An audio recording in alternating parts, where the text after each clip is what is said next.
Hello friends, welcome to the class. आज हम लोग again accounting and financial management के मॉड्यूल ए के यूनिट बी को देखने वाले हैं, जहां हम लोग बेसिक अकाउंटिंग प्रोसीजर्स को देखने वाले हैं।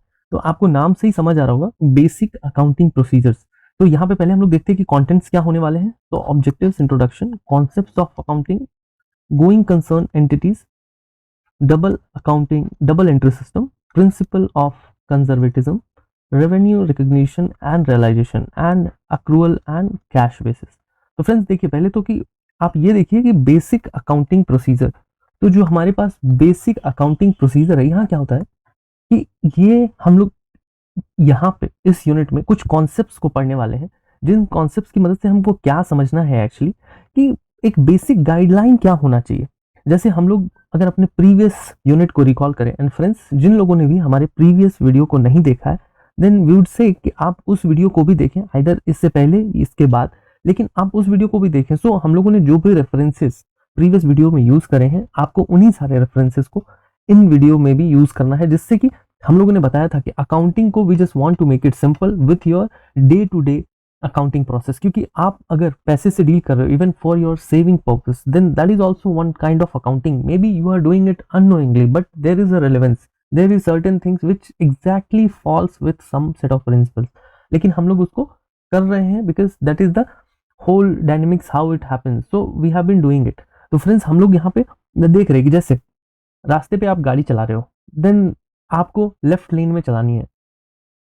ये कैसे पता लगा आपको? दिस कम्स बिकॉज आप ये डे टू डे लाइफ में देख रहे हो, but that is the certain mechanism. अगर कोई एक बंदा राइट लेन में चलाने लग जाएगा, then that will disrupt the whole system. It is exactly the same कि अकाउंटिंग में भी क्या है कि आपके पास कुछ बेसिक प्रोसीजर्स हैं जिनको आपको फॉलो करना है। तो उससे क्या होगा कि जब आपके बुक को कोई देखने की कोशिश करेगा, तो ही विल अज्यूम कि आपने उन सारे ही बेसिक क्राइटेरियाज को फुलफिल करने के बाद ही ये सारी चीजें डिराइव करी हैं।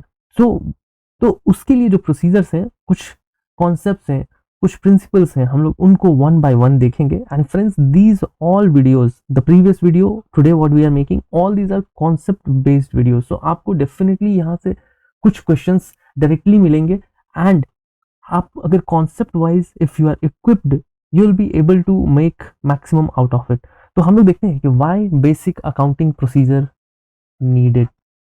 तो देखिए, पहले तो कि एक टर्मिनोलॉजी वाला चैलेंज तो वो हर जगह रहता है। क्यों? क्योंकि जब हम लोग इवन अपने बोलचाल की भाषा में देखें, तो even at different different states what colloquial we use, जो भी हम लोग बातें करते हैं वो सब अलग अलग बातें करते हैं, हमारा डायलेक्ट अलग होता है। तो हम लोग ये कैसे एक्सपेक्ट करें कि टर्मिनोलॉजी के हिसाब से सारे लोग एक ही टर्मिनोलॉजी का इस्तेमाल करेंगे? अगर हम लोग कुछ एरा पीछे चले जाएं, लाइक 300 ईयर्स बिफोर, जहाँ पे हम लोग बात कर रहे थे कि प्रीवियस वीडियो में भी हमने रेफरेंसेस देखे थे कि जहाँ पे कुछ मुंशी जी लोग हो रहे हैं। तो वो क्या है कि the Munshi ji of Gujarat has never met the Munshi ji of Paschim Bangal, west Bengal, और दिल्ली, और तमिलनाडु, और कर्नाटका। तो ऐसे क्या है कि वो अपने अपने कन्वीनियंस के हिसाब से टर्मिनोलॉजीज का इस्तेमाल करेंगे। But if all together somebody wanted to see a eagle view of all these statements, तो उनको कुछ समझ नहीं आएगा। क्यों? क्योंकि हर किसी ने अपने अपने भाषा में अपने अपने कन्वीनियंस के हिसाब से कुछ लिख के रखा है। So for that only there was certain things which came up कि हमको एक बेसिक प्रोटोकॉल फॉलो करना होगा, जिससे कि इन फ्यूचर हम लोग अगर ऐसे हो कि सूरत जो गुजरात में है वहां टेक्सटाइल है, वहीं आप समझो कि तमिलनाडु में टेक्सटाइल है, ये दोनों ही जगह जो टेक्सटाइल है, अभी दोनों ही टेक्सटाइल में एक एक कंपनी को हम लोग उठा लेते हैं, उन दोनों कंपनीज के बैलेंस शीट को या उनके ट्रांजेक्शन को हम कंपेयर करना चाहते हैं। अगर अभी से 300 ईयर्स बिफोर जाते हैं, जहां मुंशी जी लाला जी वाला एरा था, जहां वो अपने हिसाब से कुछ लिख रहे हैं, तमिलनाडु में वो अपने हिसाब से कुछ लिख रहे हैं, अभी कोई थर्ड पर्सन इन दोनों को कंपेयर करना चाहता है, he would not be able to do. तो इसीलिए क्या है कि इन चीजों को ओवरकम करने के लिए क्या हुआ कि कुछ टर्मिनोलॉजीज का इजाद करा गया, और वो टर्मिनोलॉजीज जो है वो हो गए कि सेम, हर किसी को ये सेम यूज करना है। Like A for apple, then A for apple is for the global.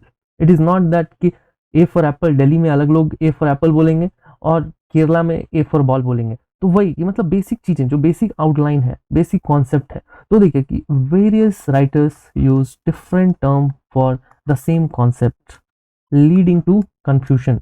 तो इसको ओवरकम, और ये चीजें और क्या करती थी कि inconsistencies in expressing theoretical ideas hinders clarity.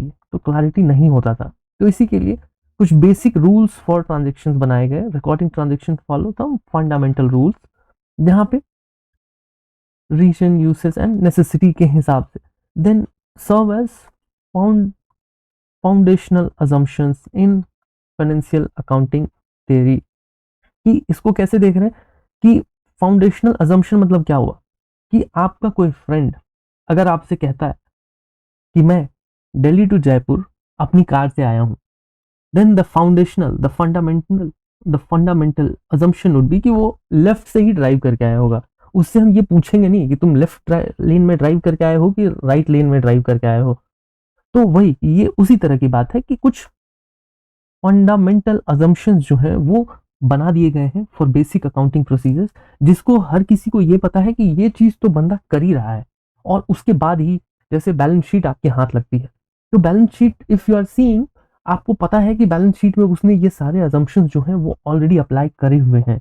और मैं जो देख रहा हूँ मेरे को उनके जो बेसिक्स हैं उनको चेक करने की जरूरत नहीं है। वहां पे जो फैक्चुअल डाटा गिवन है, जो इन्फॉर्मेशन गिवन है, मैं उन इन्फॉर्मेशन का इस्तेमाल करूं। मेरा काम है उन इन्फॉर्मेशन को एनालिसिस करना, बजाय इसके कि ये देखना कि उसने ये फॉलो किया है वो फॉलो किया है कि नहीं, क्योंकि वो एक बेसिक अंडरस्टूड सा बात है। अब हम लोग देखते हैं, यहाँ आता है कॉन्सेप्ट ऑफ अकाउंटिंग। तो कॉन्सेप्ट जो है उनको हम लोग 2 लेवल्स में डिवाइड करेंगे। One is recording stage concept, second is reporting stage. तो रिकॉर्डिंग स्टेज में क्या आएगा, हमने अपने प्रीवियस यूनिट में भी देखा था। Friends, again I am informing you कि आप प्रीवियस यूनिट को जरूर देखें, क्योंकि ये सारे इंटरकनेक्टेड है। It will go in a series. मैंने आपको बताया था कि by seeing all the videos you will get to know कि अगर आपका बिजनेस है, since you are a banker, तो हम लोग बैंकर पॉइंट ऑफ व्यू से देख रहे हैं, लेकिन वहीं पे हम लोग ऐसे भी देखने की कोशिश कर रहे हैं, क्योंकि बैंकर पॉइंट ऑफ व्यू से आप डे टू डे लाइफ में ऑलरेडी देख रहे हो। तो हम लोग इसको और आसान बनाने के लिए will come at the second side of the table, customer के एंड पे, कि that I have a business and with my business चीजें कैसे होती, अगर होती तो that will make you clear your concept little far. तो हम लोग इसको देख रहे हैं कि रिकॉर्डिंग स्टेज में हमारे पास क्या रहेगा, हमारे पास जो जर्नल्स हैं वो हैं, एंड देन द लेजर्स। तो जो सबसे पहले कि हम उसको पिछले यूनिट में भी हमने देखा था कि सबसे पहले हम किसी एक नोट में, एक डायरी में लिखेंगे, and then will categorise it, will group it based on the expenses. ये हम कहाँ की बात कर रहे हैं, जो मैंने बताया था कि everybody in year daily life they are writing their expenses register और expenses diary where they are noting कि उन्होंने क्या expenses किए हैं। तो हम लोग उस पॉइंट ऑफ व्यू से बोल रहे हैं। वहां तक क्या है कि आपका जर्नल एंड लेजर ही काम आता है। रिकॉर्डिंग स्टेज में यहाँ क्या है, रिकॉर्डिंग स्टेज में आपके फाइनेंशियल स्टेटमेंट्स आ जाते हैं, जो हो गया balance sheet and PNL and cash flow. तो ये सारी चीजें जो हैं ये हम लोग ऑलरेडी देख चुके हैं। इसको मैं अगर बार बार रिपीट करूंगा it would be time taking, it the whole unit will become so lengthy. So better कि आप इसको हमारे प्रीवियस यूनिट से रेफर करें। सो यहाँ हम लोग देख रहे हैं कि this stage is about capturing and documenting the financial transaction as they occur, कि जैसे ये हो रहे हैं हमको उनको कैप्चर करना है, ये वाला स्टेज है। और हम लोग जो रिकॉर्डिंग स्टेज है उसको इनपुट फेज बोलते हैं। और साथ में क्या है कि we ensure that the financial transactions are accurately and consistently recorded। वहीं पे अगर हम लोग रिपोर्टिंग स्टेज की बात करें, this is about summarising and presenting the recorded financial data in a meaningful way. तो समराइजिंग हम लोग कहाँ समराइज करते थे, we were summarising with financial statements. और ये क्या होता है, आउटपुट फेज होता है। और ये किन के लिए करा जाता है, this information is for stakeholders, even the lenders like bank. तो अभी हम लोग एक एक करके ये सारे कॉन्सेप्ट को देखेंगे। तो सबसे पहले आप ये समझो कि ये जो 6 कॉन्सेप्ट है, this is at recording stage, कि जिनके लिए हम लोग अंडरस्टूड है कि when we are entering something at that time we have to take care of all these things. कि आप ऐसे समझो कि आप अगर अपनी डायरी लिख रहे हो डेली बेसिस पे, घर वाली डायरी, तो उसमें आपको ये जो 6 थ्योरीज हैं उनका ध्यान रखना है। The first one, the cost concept. Cost concept का काम क्या है, record every business transaction at cost price irrespective of market price। अब इसको समझने के लिए हम लोग एक एग्जांपल लेते हैं कि for example in June 23 somebody has purchased something at 10K at March 24 इसकी जो प्राइसिंग है वो 15K हो जाती है। इन 12th मंथ ऑफ 24 इसकी प्राइसिंग 5K हो जाती है। हम लोग इसको अज्यूम कर रहे हैं एक मोबाइल की तरह कि you have purchase one mobile phone that is at 10K।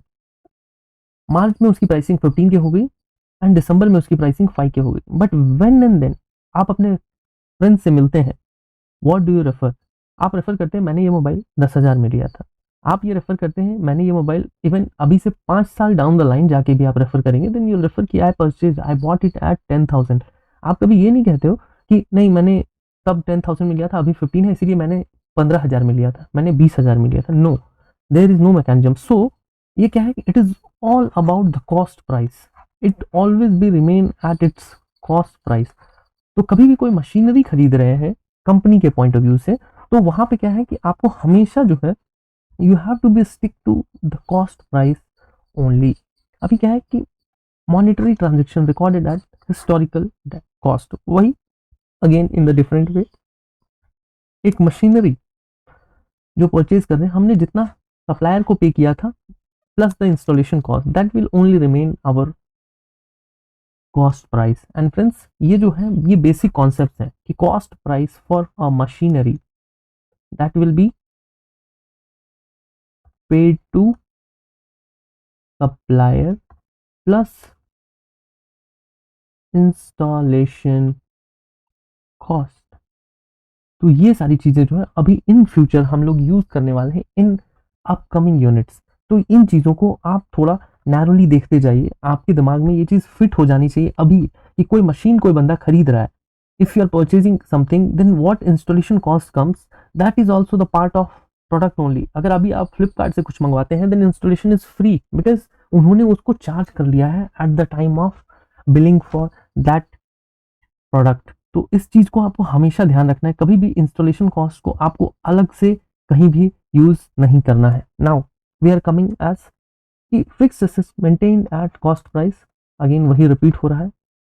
Present value future value के हिसाब से नहीं होगा, अगेन रिपीट हो रहा है। इग्नोर द अनरियलाइज्ड गेन, कि मतलब जो भी गेन जब तक हो ना जाए, एंटिसिपेटेड गेन्स जो हैं उनको हमको कभी भी कंसिडर नहीं करना है कि मतलब मुझे लग रहा है कि ऐसा होने वाला है तो मैं ऐसा कर लेता हूँ। No, it is all about कि अगर ये हो गया है then only will consider that in the gain. Next कि एक डेप्रिसिएशन का कॉन्सेप्ट होता है कॉस्ट कॉन्सेप्ट में, वो जब भी अगर आपके एग्जाम में आता है तो आपको आपके कॉन्सेप्ट में ये चीज इनबिल्ड होनी चाहिए कि कोई भी एसेट है, हम लोग कॉस्ट की बात कर रहे हैं कि it will always be cost price, but cost price में क्या है कि जो ओरिजिनल कॉस्ट है that will not stay, the cost price will not stick to the same, क्योंकि वहां डेप्रिसिएशन भी लगना है। तो जो डेप्रिसिएशन है that depreciation again will read it in detail. लेकिन कुछ एक आप इस बेसिक आउटलाइन ले लीजिए कि for example if some product what you have purchased it has 10,000 for 10 years, तो उसका पर ईयर का डेप्रिसिएशन आपने 10% के हिसाब से 1,000 लगा दिया, तो आपका जो प्रोडक्ट का कॉस्ट है that will reduce 1,000 rupees yearly. So that will again be the cost price only, लेकिन उसमें ओनली क्या हो रहा है, आपका वेयर एंड टियर जो डेप्रिसिएशन जिस पे काम करता है वो आ रहा है। And it is like long life asset systematically reduced by depreciation. I hope friends कि ये कॉन्सेप्ट आपको क्लियर हो गया होगा, क्योंकि लाइक वाइज हम लोग सारे ही कॉन्सेप्ट को वन बाय वन देखेंगे। Next is money measurement concept. तो all transactions recorded in books measured in the term of money. Next, the quantitative aspect converted into a common form which is money, quantitative and qualitative. तो यहाँ किसी भी तरह के qualitative मतलब किसी भी तरह का सब्जेक्टिविटी का स्कोप नहीं होता है अकाउंटिंग में। कुछ भी ऐसे नहीं होता है कि अकाउंटिंग में हम लोग कुछ लिख के रख दें कि यार that is wonderful. No, wonderful मतलब इन टर्म्स ऑफ मनी उसकी क्या वैल्यू है, that only matters in accounting. Then the health of proprietor or manager is not recorded in book despite potential impact. Impact तो बहुत ज़्यादा रहेगा, क्योंकि if somebody is a key person and his health is not good, तो क्या होगा, business will substantially will not do as per the expected rhythm। लेकिन उसको रिकॉर्ड करने का कोई स्कोप नहीं है अकाउंटिंग में। अकाउंटिंग में ओनली नंबर मैटर्स, तो नो इन्फ्लेशन और नो इंक्लूजन ऑफ इन्फ्लेशन और डिफ्लेशन इन एसेट वैल्यू, ऐसा कहीं भी नहीं है इसको ऊपर नीचे करने का कोई। Then limitation is the vital business facts not expressible in money term, जैसे कि वही कि हम लोग बात कर रहे थे, तो ये कुछ लिमिटेशंस हैं, but we have to simply understand कि मनी मेजरमेंट कॉन्सेप्ट का मतलब है कि हर एक चीज को अगर हम लोग in the value of money consider कर सकते हैं तो उसको रिकॉर्ड करेंगे, अदरवाइज विल बाइकॉट दैट और ignore that. Third one, business entity concept. Business entity concept क्या है कि separate proprietors entity from business transaction, कि मतलब जो कंपनी है, that day also in the previous unit we have already discussed कि we have one private limited company, that is ABC, and there are three directors ABC, these are the directors।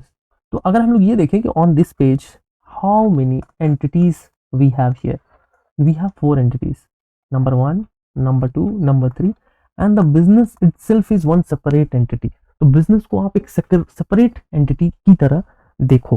Four, so the owners, तो जो owners है, owners capital is a liability for the business treated separately. तो इन जो one two three three directors ने जो पैसे लगाए हैं यहाँ, that is liability to company, कि लाइक आप ऐसे कंसिडर करो वन टू थ्री थ्री लोग हैं जिन्होंने मिलकर एक बिजनेस शुरू किया, and that business is for example the fourth person.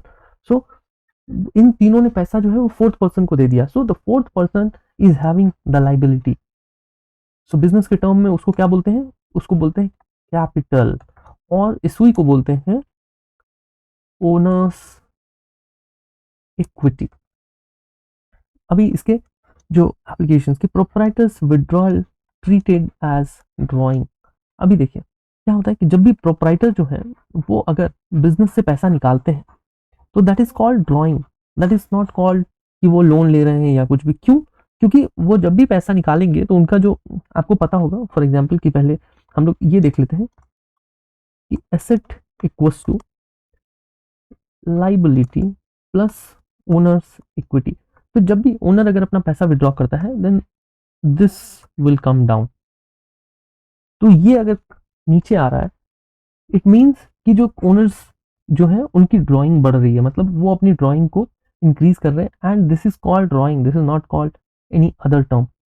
तो इसको लेके भी आपको कहीं क्वेश्चंस जो है वो आ सकते हैं। Profit considered as a liability while loss is an asset, ये कैसे है?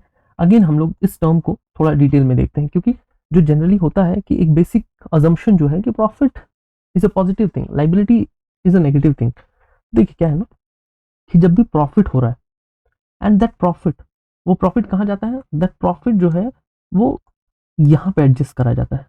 तो क्या हो रहा है कि जो ओनर्स की इक्विटी है वो इंक्रीज हो रही है, तो जो कंपनी है already it is owners capital is a liability, और इसी लाइबिलिटी को और इंक्रीज कर रहे हैं। तो और इंक्रीज कर रहे इट मीन्स कि it is considered as liability, मतलब वो लाइबिलिटी जो है वो और इंक्रीज हो रही है। वहीं पे जब लॉस होता है तब क्या होता है?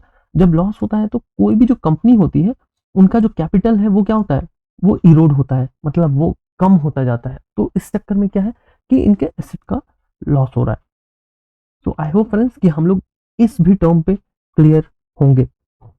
Next is realisation concept. Realisation concept क्या है कि revenue realised when property in goods passes to the buyer, कि मतलब जैसे ही हमने कोई प्रोडक्ट जो है या कोई सर्विसेज जो है वो बायर को ट्रांसफर कर दिया है, जो रेवेन्यू है that is considered to be realised, no consideration of future income. साथ ही यहाँ क्या है कि revenue recognition follows rule of earning process completion. तो अभी पहले हम लोग ये देखते हैं कि फ्रेंड्स आप फॉर एग्जांपल कि you are having the ABC private limited. अभी यहाँ क्या है कि आप एक गवर्नमेंट कॉन्ट्रैक्टर हैं फिलहाल, ओके। तो जब आप गवर्नमेंट कॉन्ट्रैक्टर हैं, आपने अपना पैसा लगा के वहाँ पे काम करवाया, फिर आप क्या करेंगे कि आप इनवॉइस रेज करेंगे टू गवर्नमेंट, कि आप गवर्नमेंट को क्या बोलेंगे कि अभी मुझे आप पैसे दीजिए। तो उस पैसे के लिए क्या है, आजकल इनवॉइसिंग होती है कि आप इनवॉइस बना के आप दे दीजिए, वो इनवॉइस जो है वो पे हो जाएगा।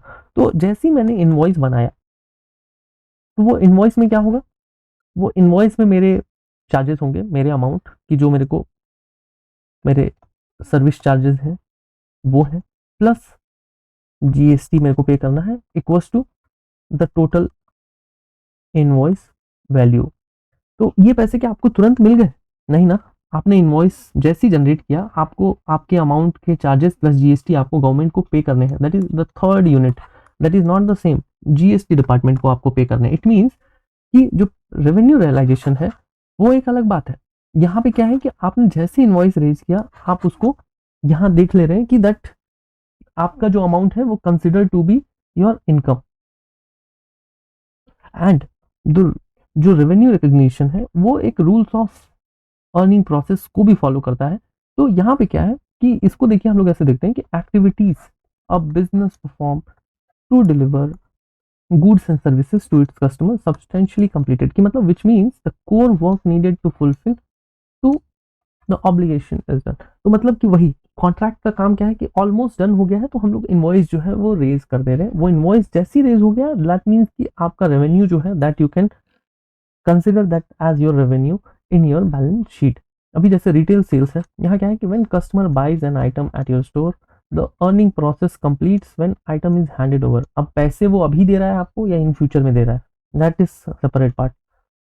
सर्विस बिजनेस में अगेन एन अकाउंटिंग फर्म जो है वो क्या कर रहा है कि वो earns revenue as completes the work that has agreed to client, की मतलब जो क्लाइंट के साथ उसका काम है। And construction contractor, the construction company will recognise as stages completed of a building.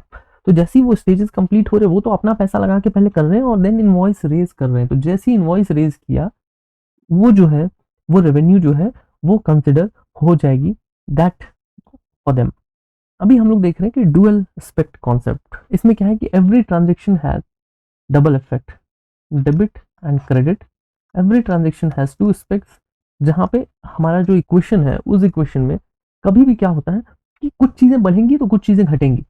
मतलब डेबिट एंड क्रेडिट होना है, मतलब आप अपने घर की डायरी को देखो कि यू हैव सम सेविंग्स, है ना, and you have one expenses वाली डायरी। तो आप क्या करने वाले हो,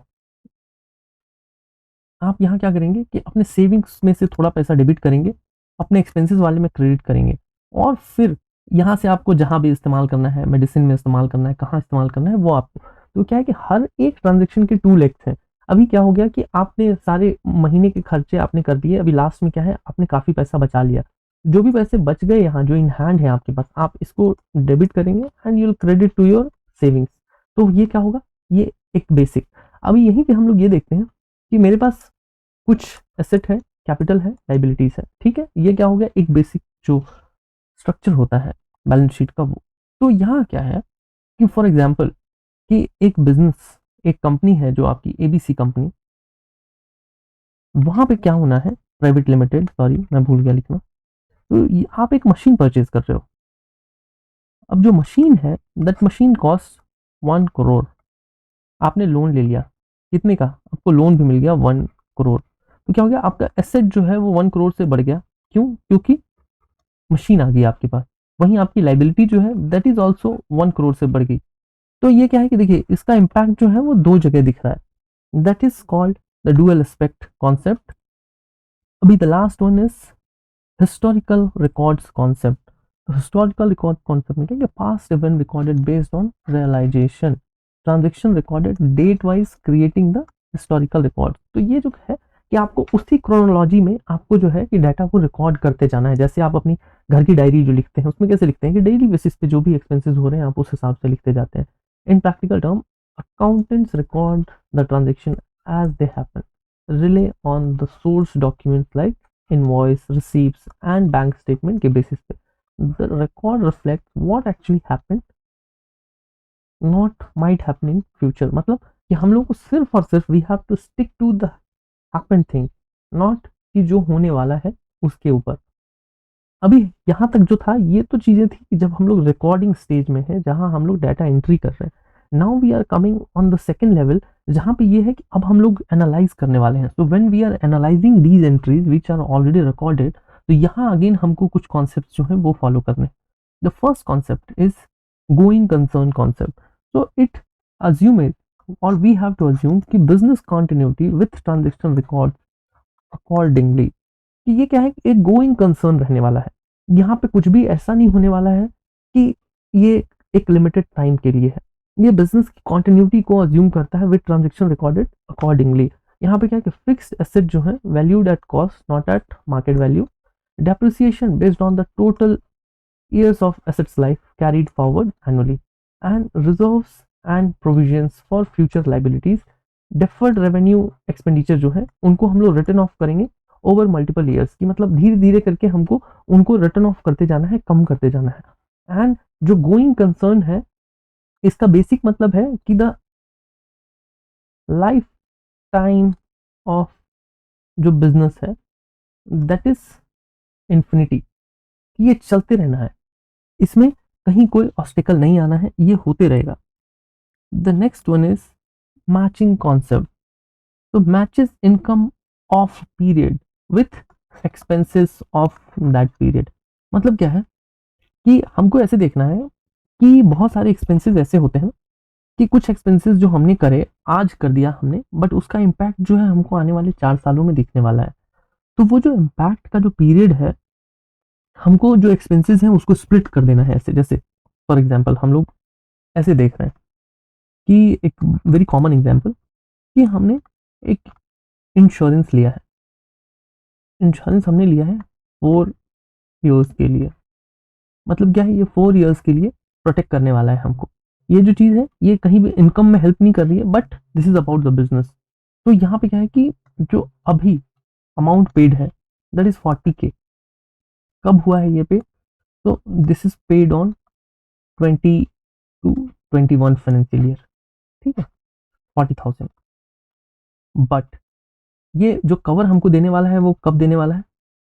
2021 में देने वाला है, 21-22 में देने वाला है, 22-23 में देने वाला है, एंड 23 एंड 24 में देने वाला है।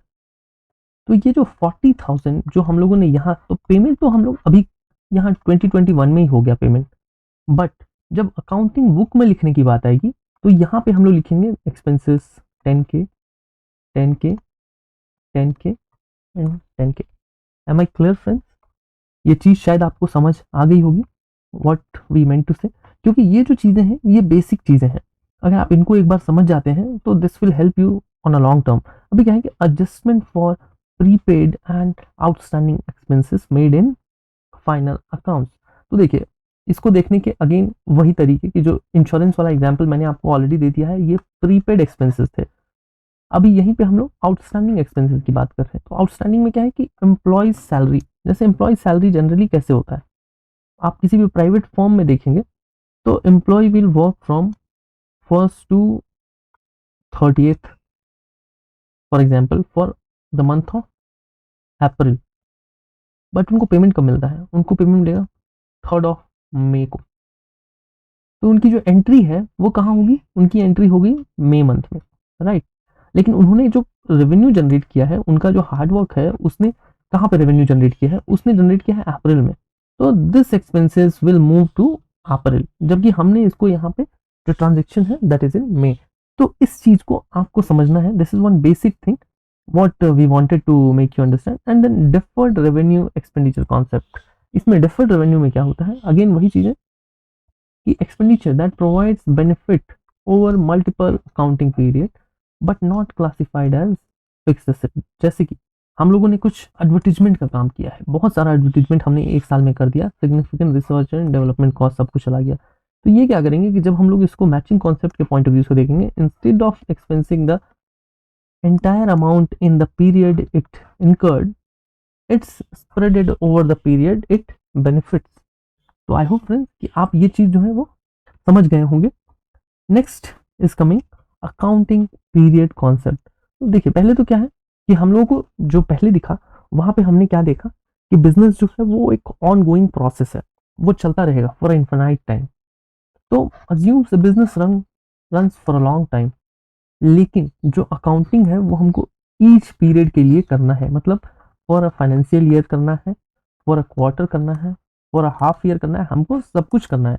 हमको ये नहीं सोचना कि अरे ये तो चलते रहेगा तो फिर इसमें क्यों करने की जरूरत है, क्यों बार बार करें। करना है क्यों?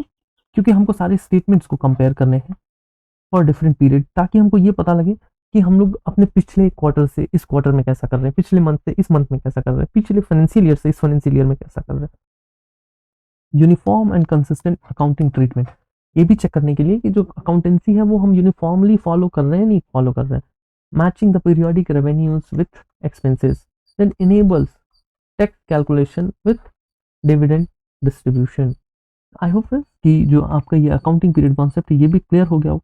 नाउ हमारे पास आते हैं कुछ कन्वेंशंस ऑफ अकाउंटिंग। तो कन्वेंशंस क्या है, देखिए, फुल डिस्क्लोजर, मतलब provide complete and honest information, no hidden details, no secret reserve, की मतलब कोई भी चीजें ऐसी नहीं होनी चाहिए।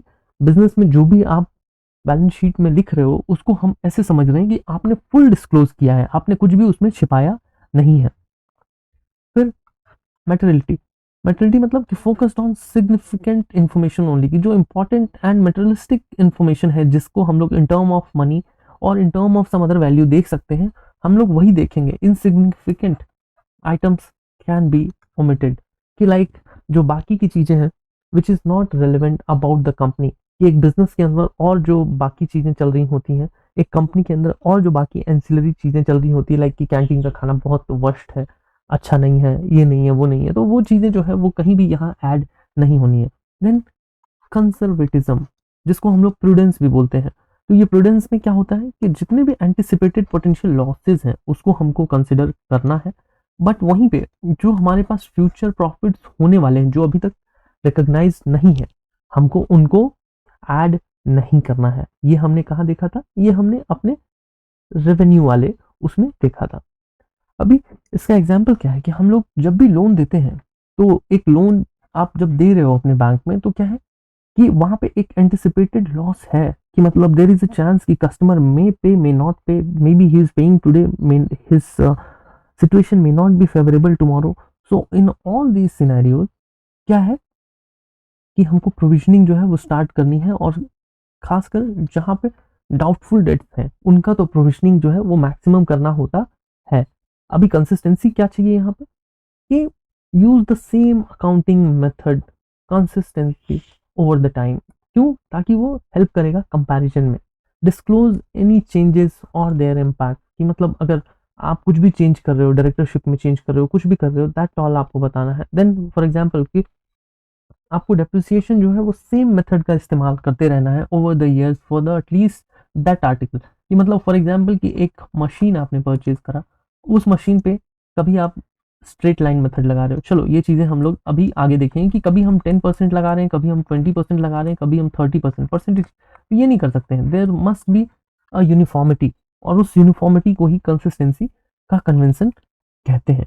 तो आई होप फ्रेंड्स कि आपके लिए जो ये कॉन्सेप्ट्स हैं वो थोड़े आसान हो गए होंगे, क्योंकि यहाँ से डायरेक्टली कुछ क्वेश्चंस आते हैं, और ये जो कॉन्सेप्ट्स हैं ये अभी थ्रू आउट हम लोग आगे यूज करने वाले हैं। नेक्स्ट हम लोग देख रहे हैं कि double entry system, it was what we have already discussed, इसी को हम लोग एक बार और देख ले रहे हैं कि double entry system is a fundamental accounting method where every transaction is recorded as two entries, debit and credit. ये हम लोगों ने ऑलरेडी अभी देख लिया है।